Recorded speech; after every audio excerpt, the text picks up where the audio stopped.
اس لیے ظاہری شکل و صورت کے لحاظ سے انہیں عالم نہیں سمجھا جاتا، ورنہ وہ پختہ عالم دین اور انتہائی نیک اور متقی شخصیت کے حامل تھے۔ سلطان ٹیپو نے انگریزوں کو ملک سے نکالنے کو زندگی کا سب سے بڑا مشن قرار دیا اور دہلی کے مغل حکمرانوں کے علاوہ حیدرآباد دکن کے نظام سے بھی بار بار رابطہ قائم کر کے انہیں سمجھانے کی کوشش کی کہ وہ اسے اپنا حریف نہ سمجھیں اور ساتھ دیں تاکہ سب مل جل کر انگریزوں سے ہندوستان کو خالی کرا سکیں۔ لیکن حیدرآباد دکن کے مسلمان حکمرانوں نے اس بات پر کبھی توجہ نہ دی، حتیٰ کہ ایک موقع پر سلطان ٹیپو کی طرف سے آپس میں رشتہ داریاں قائم کرنے کی تجویز بھی مسترد کر دی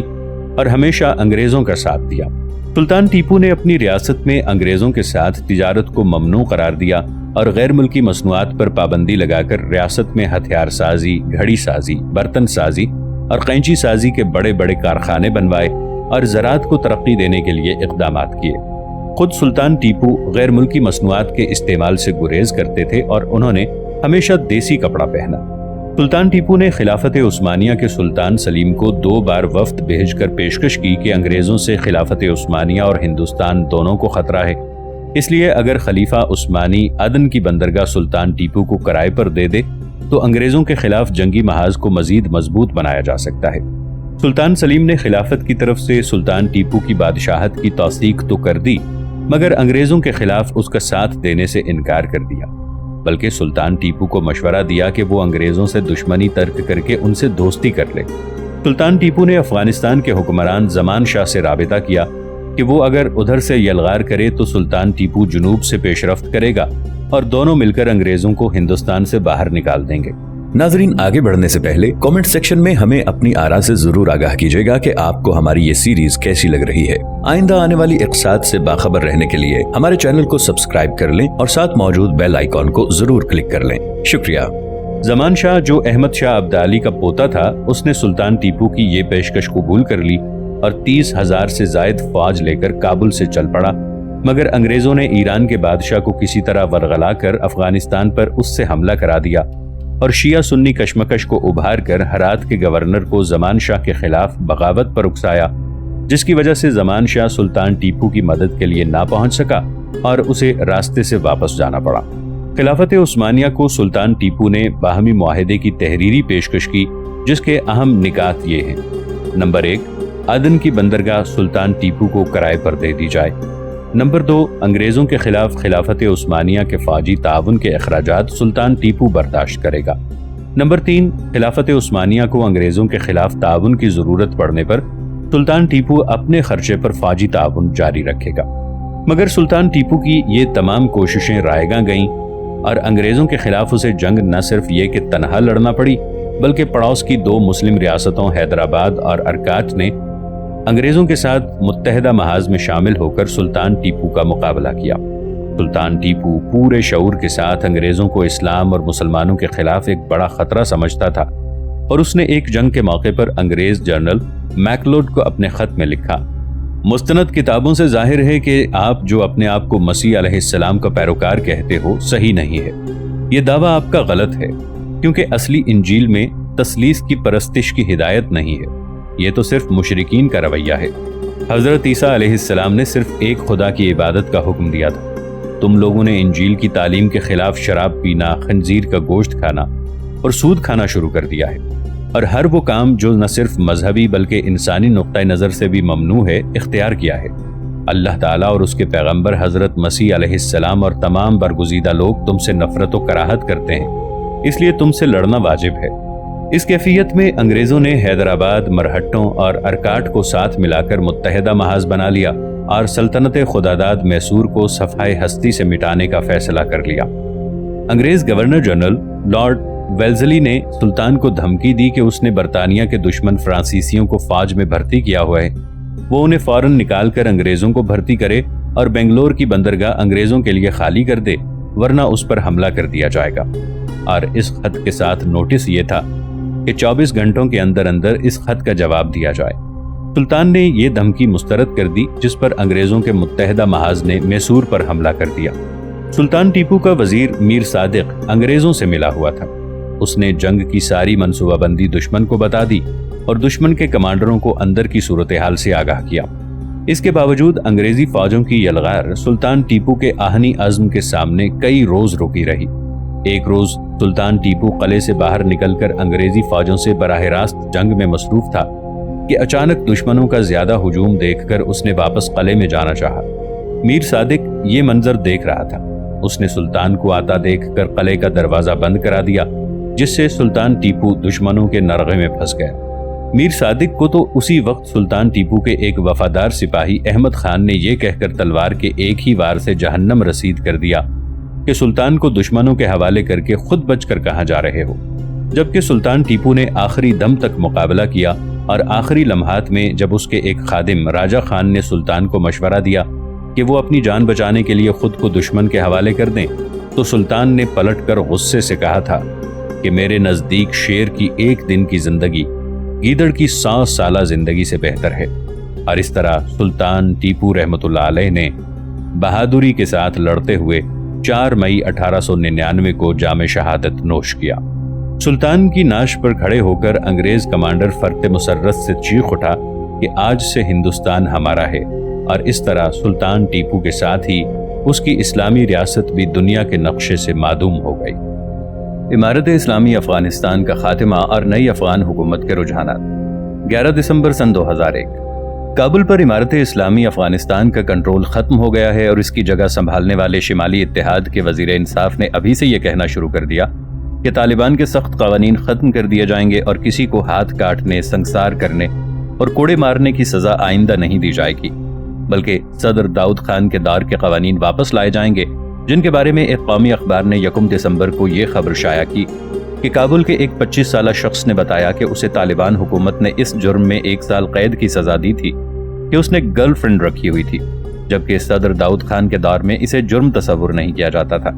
اس سے بخوبی اندازہ کیا جا سکتا ہے کہ کابل کی نئی حکومت کے رجحانات کیا ہیں، اور طالبان حکومت نے شرعی نظام کے نفاذ کو جہاد افغانستان کا منطقی تقاضا قرار دیتے ہوئے اس کی طرف جو پیش رفت کی تھی اسے کابل کی نئی حکومت کس حد تک جاری رکھنے کے لیے تیار ہوگی۔ جہاں تک شرعی قوانین کے نفاذ کو جہاد افغانستان کا منطقی تقاضا قرار دینے کا تعلق ہے، اس میں کوئی شک نہیں کہ روسی استعمار کے خلاف جہاد کا اعلان ہی اس بنیاد پر ہوا تھا کہ کمیونزم کا کافرانہ نظام نافذ ہو گیا ہے، اور اسے ختم کر کے شرعی نظام کا نفاذ مسلمانوں کی دینی ذمہ داری ہے۔ اس لیے اگر اب بھی افغانستان میں صدر داؤد کے دور کے قوانین نے ہی واپس آنا ہے تو سرے سے اس جنگ کی شرعی بنیاد ہی ختم ہو جاتی ہے، جو جنگ کمیونسٹ نظام کے خاتمے کے لیے جہاد افغانستان کے نام سے لڑی گئی تھی، اور جس میں موجودہ شمالی اتحاد میں شامل اہم رہنما بھی پیش تھے۔ باقی رہی یہ بات کہ طالبان نے جو قوانین نافذ کیے تھے وہ سخت ہیں، تو ان کی سختی اپنی جگہ، مگر انہیں طالبان کے قوانین قرار دے کر مسترد کرنا کسی ایسے شخص یا گروہ کو زیب نہیں دیتا جو مسلمان کہلاتا ہے اور قرآن کریم پر ایمان کا دعویٰ کرتا ہے۔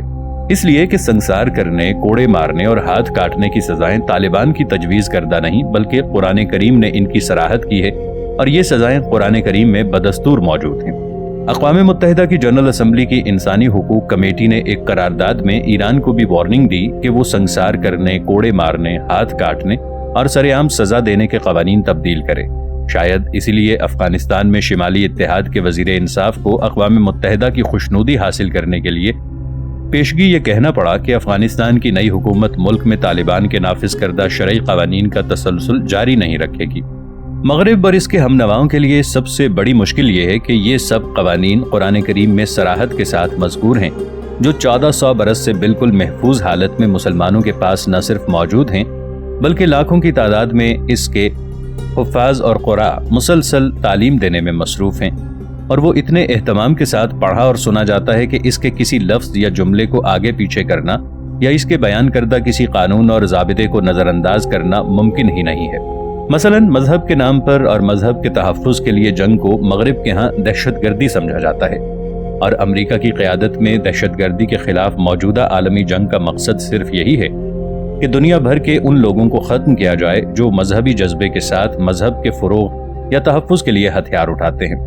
جبکہ اسلام میں یہ جنگ جہاد کہلاتی ہے، اور اس پر قرآن کریم کی سینکڑوں آیات موجود ہیں جو پوری صراحت کے ساتھ جہاد کے احکام و قوانین بیان کرتی ہیں اور مسلمانوں کو جہاد فی سبیل اللہ کی ترغیب دیتی ہیں۔ مگر قرآن کریم نے جہاد کے بارے میں جو کچھ کہا ہے وہ سب کچھ مغربی فلسفے کی روح سے انتہا پسندی اور دہشت گردی شمار ہوتا ہے۔ اسی طرح قرآن کریم اور سنت نبوی نے چور کا ہاتھ کاٹنے، زانی کو سنگسار کرنے، جھوٹی تہمت لگانے والے کو کوڑے مارنے، قاتل کو قصاص میں قتل کرنے، ڈاکو کے ہاتھ پاؤں کاٹنے اور مجرم کو سرعام سزا دینے کے احکام دیے ہیں، جو مغربی فلسفے کی روح سے وحشیانہ سزائیں کہلاتی ہیں۔ چنانچہ اب یہ بات 2 اور 2 4 کی طرح واضح ہوتی جا رہی ہے کہ اقوام متحدہ کے منشور جنرل اسمبلی کی قراردادوں، مغربی لابیوں کے مطالبات اور امریکہ کی دھونس کا اصل مقصد بھی یہی ہے کہ مسلمانوں کو قرآن و سنت کے احکام سے دستبرداری پر مجبور کیا جائے اور انسانی حقوق کے چارٹر کی پابندی کے نام پر انہیں مغربی تہذیب و ثقافت کے دائرے میں لایا جائے۔ یہ مہم آج سے نہیں بلکہ اس وقت سے جاری ہے جب بہت سے مسلم ممالک پر برطانوی، فرانسیسی اور پرتگیزی استعمار نے قبضہ کر کے وہاں صدیوں سے چلے آنے والے شرعی قوانین کو ختم کر دیا تھا اور مختلف ہیلوں بہانوں سے مسلمانوں کو یہ سمجھانا شروع کیا تھا کہ اب ان قوانین کا دار نہیں رہا۔ زمانہ بہت ترقی کر چکا، سائنس نے بہت سے نئے حقائق دریافت کر لیے ہیں اور ٹیکنالوجی بہت آگے بڑھ گئی ہے۔ اس لیے خاندان اور معاشرے کے حوالے سے ان قوانین کے لیے دنیا میں اب کوئی جگہ نہیں رہی جو قرآن و سنت میں بیان کیے گئے ہیں۔ اس مقصد کے لیے خود مسلمانوں میں بہت سے ایسے فکری حلقے کھڑے کیے گئے جنہوں نے قرآنی احکام اور قوانین کی منمانی تشریح کر کے مسلمانوں کو مغربی فکر و فلسفے کے سامنے سر جھکانے کی سرتوڑ کوشش کی، مگر مسلم ممالک کے حکمران گروہوں اور ان کے ساتھ ایک محدود مغرب زدہ طبقے کے علاوہ کسی نے اس بات کو قبول نہیں کیا۔ آج بھی دنیا کے ہر خطے میں عام مسلمانوں کی اکثریت اپنے اس ایمان و یقین پر قائم ہے کہ قرآن کریم اللہ تعالیٰ کی آخری کتاب ہے جو قیامت تک نافذ العمل رہے گی، اور اس کی تعبیر و تشریح صرف وہی قبول ہوگی جو خود جناب نبی اکرم صلی اللہ علیہ وآلہ وسلم نے فرمائی ہے، جو کہ سیرت و سنت اور حدیث کے ذخیرے میں پوری طرح محفوظ ہے۔ چنانچہ ان قوانین کو طالبان کے قوانین یا ایرانی حکومت کے قوانین کا نام دینے یا دہشت گردی اور وحشیانہ سزائیں قرار دینے کی اس نئی عالمی مہم کا نتیجہ بھی پہلے سے مختلف نہیں ہوگا۔ دنیا بھر کا عام مسلمان قرآن و سنت پر دو ٹوک ایمان اور ان کے ساتھ بے لچک کمٹمنٹ رکھتا ہے۔ اسے امریکی بمباری اور اقوام متحدہ کی قراردادوں کے ذریعے قرآن و سنت کے صریح احکام سے دستبردار کرانے کا خواب کبھی پورا نہیں ہوگا انشاءاللہ تعالی۔ اقوام متحدہ کی جنرل اسمبلی کی انسانی حقوق کمیٹی نے کچھ عرصے قبل اسلامی جمہوریہ ایران کو انسانی حقوق کے خلاف ورزی کا مرتکب قرار دیتے ہوئے ایک قرارداد منظور کی، جس میں ایرانی حکومت سے متعدد قوانین اور پالیسیوں کی تبدیلی کا مطالبہ کیا گیا۔ یہ قرارداد 52 کے مقابلے میں 71 ووٹوں سے منظور ہوئی۔ قرارداد کے خلاف ووٹ دینے والوں میں اکثریت مسلم ممالک اور ثابت کمیونسٹ ملکوں کی ہے، جبکہ 41 ممالک رائے شماری سے غیر حاضر رہے، جنہیں زیادہ افریقی ممالک میں شمار کیا جاتا ہے۔ اخباری رپورٹ میں بتایا گیا کہ جنرل اسمبلی اگلے ماہ اس قرارداد کی حتمی منظوری دے گی۔ قرارداد میں ایرانی حکومت سے جن قوانین کو تبدیل کرنے کا مطالبہ کیا گیا، ان میں بطور خاص سرعام سزا دینے، ہاتھ پاؤں کاٹنے، سنگسار کرنے، بعض غیر سنگین جرائم پر موت کی سزا دینے اور کوڑے مارنے کی سزائیں بھی شامل ہیں، جنہیں قرارداد میں وحشیانہ سزائیں قرار دیا گیا ہے۔ اس سے قبل افغانستان میں کابل کا کنٹرول حاصل کرنے والے شمالی اتحاد کے وزیر قانون اور وزارت انصاف کے ایک ڈائریکٹر نے ایک انٹرویو میں واضح کیا کہ طالبان دور کے سخت قوانین تبدیل کیے جا رہے ہیں اور صدر داؤد خان کے دور کا قانونی نظام واپس لایا جا رہا ہے۔ اقوام متحدہ نے انسانی حقوق کے جس چارٹر کو دنیا بھر میں انسانی حقوق کے تحفظ اور عملداری کی بنیاد بنا رکھا ہے، اس کی دفعہ نمبر 5 میں کہا گیا ہے کہ کسی شخص کو ذہنی اذیت، جسمانی تشدد اور عزت نفس کے منافی سلوک کا نشانہ نہیں بنایا جائے گا اور نہ ہی ایسی سزا دی جائے گی۔ اس کا مطلب یہ ہے کہ کسی بھی جرم کی سزا کا ذہنی اذیت، جسمانی تشدد اور تذلیل کے عناصر سے خالی ہونا ضروری ہے، جبکہ اسلام میں معاشرتی جرائم کی جو سزائیں مقرر کی گئی ہیں، ان میں یہ تینوں باتیں پائی جاتی ہیں۔ مثلا سورہ مائدہ کی آیت نمبر 33 میں کہا گیا ہے کہ ڈکیتی اور قتل کے مرتکب افراد کے ہاتھ پاؤں کاٹے جائیں اور انہیں سولی پر لٹکا دیا جائے۔ اسی سورہ کی آیت 38 میں کہا گیا ہے کہ چوری کرنے والے مرد اور عورت کا ہاتھ کاٹ دیا جائے۔ سورہ نور کی آیت 2 میں کہا گیا ہے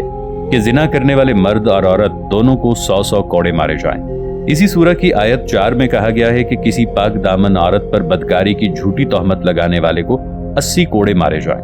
سورہ نور کی آیت نمبر 2 میں کہا گیا ہے کہ بدکاری کی سزا سرعام دی جائے تاکہ لوگ اسے دیکھ کر عبرت حاصل کریں۔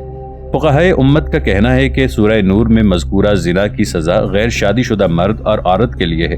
جبکہ شادی شدہ مرد اور عورت زنا کے مرتکب ہوں تو